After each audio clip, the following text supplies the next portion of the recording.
Hello students, welcome to the GTU studies for the subject of Material Science and Metallurgy, and the chapter is iron carbide equilibrium system, and the topic is specification and designation of steel, which is the last topic of the chapter iron carbide equilibrium system. Steel માટે એને properly specification સાથે એને designate કરવામાં આવે છે, જેનું reason છે તમે કોઈ પણ અલગ અલગ પ્રકારનો સ્ટીલ છે એને બહુ સિમ્પલી તમારે કોઈ મેન્શન કરવું હોય, સપોઝ એને આપણે કોઈ એક વેલ્યુ વડે મેન્શન કરી દીધો તો એ વેલ્યુ છે એ કઈ સ્ટ્રેન્થ બતાવે છે એ કોડવર્ડ દ્વારા એને કહેવાનું છે, અને કોડવર્ડ છે એ બધી જગ્યાએ એક્સેપ્ટેડ હોવો જોઈએ એવો સિલેક્ટ કરીએ તો એને કહેવાય ડેઝિગ્નેશન. તો એ અલગ અલગ સ્પેસિફિકેશન પ્રમાણે કઈ રીતે અલગ અલગ ડેઝિગ્નેશન સ્ટીલનું કરવાનું છે એ આ વિડીયો લેક્ચરમાં તમને સમજાશે. જેમ કે સૌથી પહેલાં ફંડામેન્ટલ્સ કહી દઉં કે ડેઝિગ્નેશનનો મિનિંગ શું થાય, શું કામ એ આપણે કરવું જરૂરી છે, અને ઇન્ટરનેશનલી એક્સેપ્ટેડ હોય તો શું ફાયદો થાય. તો આપણે મટીરિયલ સ્ટીલમાંથી થોડાક અલગ જોઈએ. જનરલ એક એક્ઝામ્પલ લઈએ કન્ટેનરનું. કન્ટેનર ઉપર આ રીતે 22G1 એવું લખેલું છે. એ 22G1 એટલા માટે લખેલું છે કે કન્ટેનર જ્યારે ઇન્ટરનેશનલી કોઈ પણ જગ્યાએ જશે ત્યારે આ કોડનો જે જાણકારી છે તરત જ કન્ટેનર વિશેની ઇન્ફોર્મેશન છે આ કોડમાંથી મેળવી લેશે, કારણ કે 22G1 છે ISO સાઇઝ એન્ડ ટાઈપ ઉપરથી આપેલું છે. ISO means international standard organisation.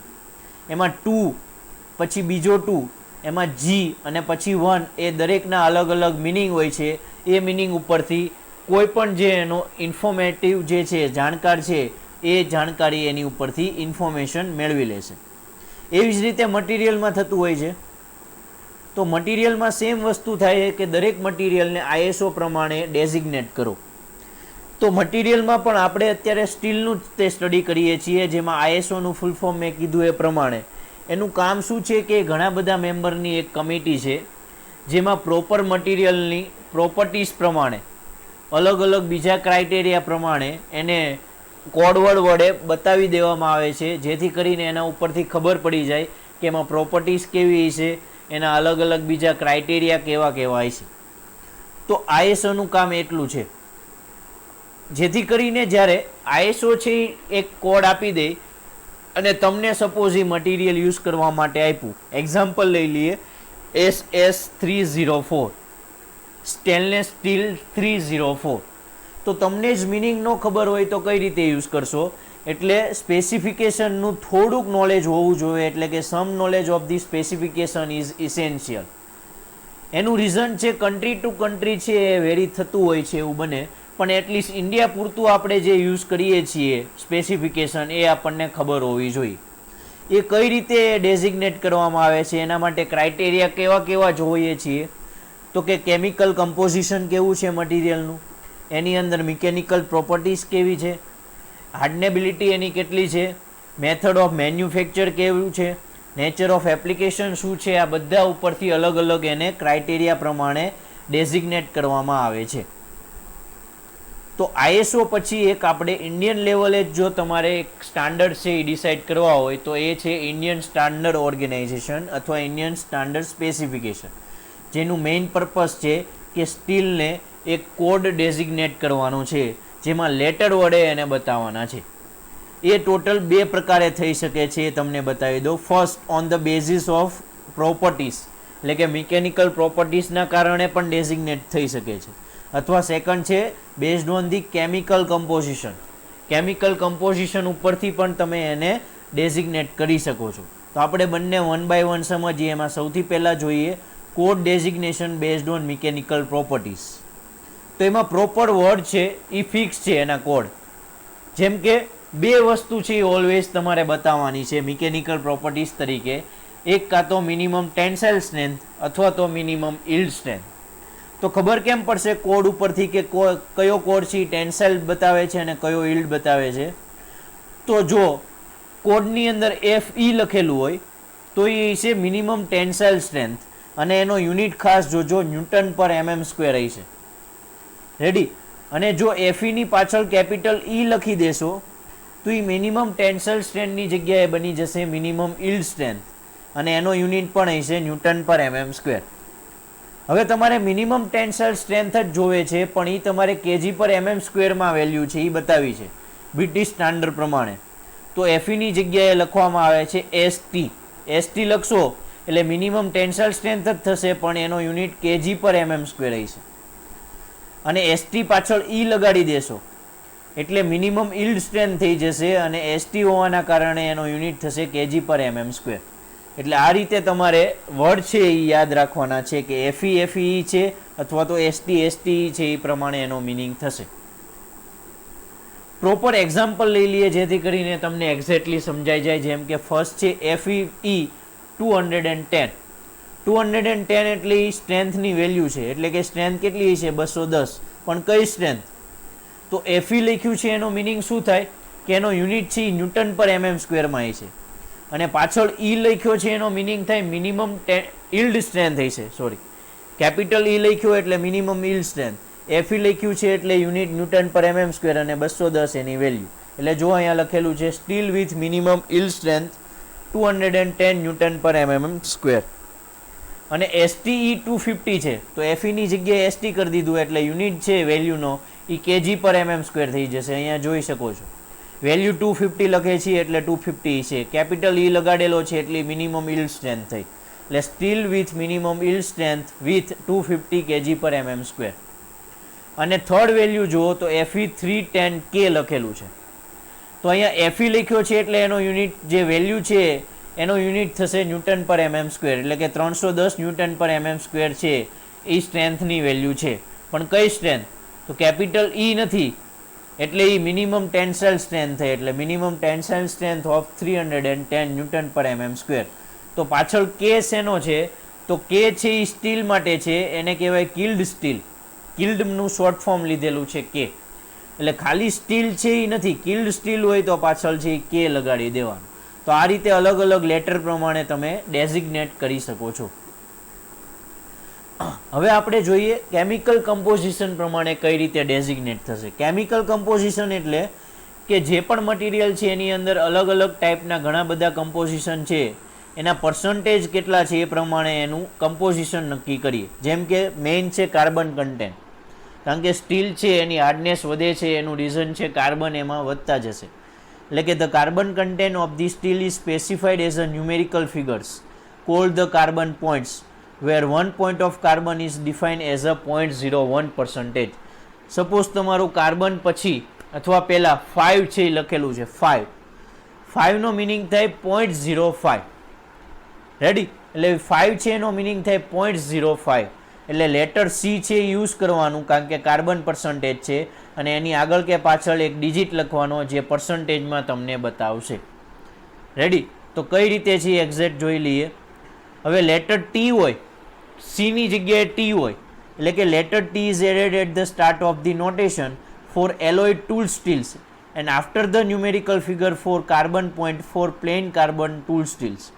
જો કેપિટલ ટી છે એ સ્ટાર્ટિંગમાં લખેલો હોય તો એલોય ટૂલ સ્ટીલ્સ છે મટીરિયલ, અને પાછળ ટી લખેલો હોય તો એ પ્લેન કાર્બન ટૂલ સ્ટીલ થશે. આ રીતે કેપિટલ ટીનો મિનિંગ કરવાનો છે. અ ન્યુમેરિકલ ફિગર એટલે કે કોઈ વેલ્યુ હોય છે, એમાં following the letter C or T indicates 10 times the average percentage of manganese content. કોઈ પણ એક ન્યુમેરિકલ ફિગર છે જે following the letter C or T એટલે કે સી કે ટીને ફોલો કરતા હશે, એની પાછળ લખેલા હશે, એ જે વેલ્યુ લખી હશે એ 10 times ધ એવરેજ પર્સન્ટેજ હશે. કોનું? મેંગેનીઝ જેટલું હશે એટલાના. એટલે કે સપોઝ મેંગેનીઝ છે એ 5% છે એવરેજ, તો ત્યાં છે 50 લખેલું હોય છે પાછળ ડિજિટમાં, કારણ કે 10 times છે એ ડિજિટ લખવાનો છે. કઈ રીતે હજી નો ખબર પડી હોય તો એક્ઝેક્ટ તમને ટેબલમાં બતાવી દઈએ. જેમ કે ફર્સ્ટ વેલ્યુ છે એ C15 છે. C15 એટલે કાર્બન પર્સન્ટેજ છે 0.15% થયા. મેં કીધું એ પ્રમાણે જે પણ ડિજિટ હોય કાર્બન સાથે સી સાથે એને ડિવાઇડેડ બાય 100 કરી દો, એટલા પર્સન્ટેજ હશે કાર્બન. 3C5, તો 3C5 નો મિનિંગ શું થાય કે સી છે એટલે એ કાર્બન પર્સન્ટેજ બતાવે છે, પણ એની પહેલાની જે વેલ્યુ છે એ કાર્બન પર્સન્ટેજ હશે, એટલે 0.30% કાર્બન, અને પાછળનો જે ડિજિટ છે એ મેંગેનીઝના પર્સન્ટેજ છે, અને એને ડિવાઇડેડ બાય 10 કરવાનું. કાર્બન પર્સન્ટેજ માટે ડિવાઇડેડ બાય 100 કરવાનું, અને મેંગેનીઝ પર્સન્ટેજ માટે ડિવાઇડેડ બાય 10 કરો, એટલે કે 5 ડિવાઇડેડ બાય 10 એટલે કે 0.5% મેંગેનીઝ.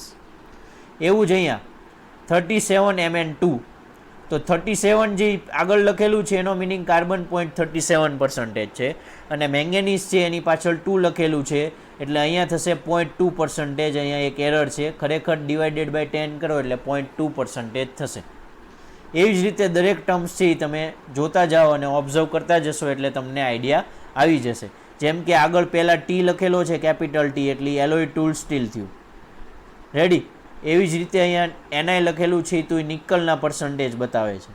એ રીતે સીઆર લખેલા છે તો ક્રોમિયમના પર્સન્ટેજ બતાવે છે.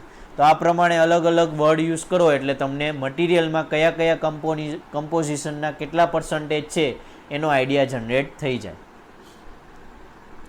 હવે ઇન્ડિયન સ્ટાન્ડર્ડ સ્પેસિફિકેશન જોયા બાદ આપણે બીજું જ એક અલગ સ્પેસિફિકેશન લઈએ, જે છે AISI અથવા તો SAE સ્પેસિફિકેશન, જેને 4 ડિજિટ વડે બતાવવાનું છે. એટલે કે AISI અથવા SAE સ્પેસિફિકેશન છે એમાં સ્ટીલને 4 ડિજિટ વડે ડેઝિગ્નેટ કરવામાં આવે છે. 4 ડિજિટનો બનેલો કોડ છે, જેનો ફર્સ્ટ ડિજિટ છે જે લેફ્ટ સાઈડથી સ્ટાર્ટ કરો અને ફર્સ્ટ ડિજિટ છે એ શું બતાવે છે, એ ઇન્ડિકેટ્સ કરે છે અલગ અલગ ટાઈપના સ્ટીલ. જેમ કે અહીંયા લખેલું છે એ પ્રમાણે લેફ્ટ સાઈડથી શરૂ કરો અને ફર્સ્ટ ડિજિટ જો 1 હોય તો એ થશે કાર્બન સ્ટીલ, જો ફર્સ્ટ ડિજિટ 2 હોય તો એ થશે નિકલ સ્ટીલ, થર્ડ ડિજિટ 3 હોય તો એ નિકલ ક્રોમિયમ સ્ટીલ. એ પ્રમાણે 9 સુધી તમારા અલગ અલગ ટાઈપના સ્ટીલ લખેલા છે. આ છે તમારે યાદ નથી રાખવાના, આ ખાલી સમજવા માટે છે. તમને એક્ઝામમાં પૂછાય તો જેટલા યાદ હોય એટલા લખી શકો છો. એકચ્યુઅલમાં જ્યારે કંપનીની અંદર ઇન્ડસ્ટ્રીમાં વર્ક કરતા હો તો એમાં તમારે રેફરન્સ બુકનું જોઈને અથવા તો રેફરન્સ કંઈક મટીરિયલ હશે એમાંથી જ તમારે જોઈને લેવાનું છે, યાદ કોઈને નથી હોતું. અને સેકન્ડ ડિજિટ છે લેફ્ટ સાઈડથી જ, ફર્સ્ટ ડિજિટ કમ્પ્લીટ થયા પછી જે સેકન્ડ ડિજિટ આવે છે એ શું બતાવે છે, એટલે કે the second digit for simple steels element in steel but in other steels it is some n digits indicate as a usual the carbon points in the boron vanadium steel. L for leaded steel is fixed the digit for carbon point. કઈ રીતે? તો suppose હું તમને આખું structure 4 ડિજિટનું બતાવી દઉં. એમાં first digit છે એ મેં અહીં લખેલું છે letter indicates the method of steel making. Second digit છે ટાઈપ ઓફ સ્ટીલ. થર્ડ છે પર્સન્ટેજ ઓફ મેઇન એલોઈંગ એલિમેન્ટ, જેમાં અહીંયા વચ્ચે તમે છે એ બી તરીકે એડ કરી શકો છો ફોર બોરોન ટ્રીટેડ સ્ટીલ માટે. અને લાસ્ટ 2 છે XX કરીને ઇન્ડિકેટ કરશે કાર્બન પોઈન્ટ્સ. તો આ રીતે AISI અથવા તો SAE સ્પેસિફિકેશન તૈયાર થતું હોય છે. હવે બ્રિટિશ સ્પેસિફિકેશન છે એમાં વધારે કંઈ નથી જવાનું. જેટલા પણ કોડ છે એ બધા કોડની આગળ EN લગાડી દો ઇંગ્લિશ, એટલે એ બ્રિટિશ સ્પેસિફિકેશન થઈ ગયું. એટલે અલગથી કાંઈ તમારે યાદ રાખવાની જરૂર નથી. તો આ રીતે અલગ અલગ ટાઈપના સ્પેસિફિકેશન છે, જેમ કે ઇન્ટરનેશનલ, પછી ઇન્ડિયન, પછી AISI અને લાસ્ટમાં બ્રિટિશ. એમાં મેઇન છે આપણું ઇન્ડિયન સ્પેસિફિકેશન છે, જેમાં 2 પ્રકારે આપણે કર્યું. રેડી. એક છે એ આપણે મિકેનિકલ પ્રોપર્ટીઝ ઉપરથી સ્ટ્રેન્થ રિલેટેડ, અને સેકન્ડ છે કેમિકલ કમ્પોઝિશન રિલેટેડ. આ 2 છે એ મેઇન યાદ રાખવાનું છે. તો બસ આ તો આજનો આપણો video specification and designation of steel related. I hope video સમજાણો હશે. તો વિડીયોને લાઇક કરો, શેર કરો એન્ડ સબસ્ક્રાઇબ કરો YouTube channel GTU Studies. And for more material of MSM, you can visit our website www.gtustudies.com. Thank you.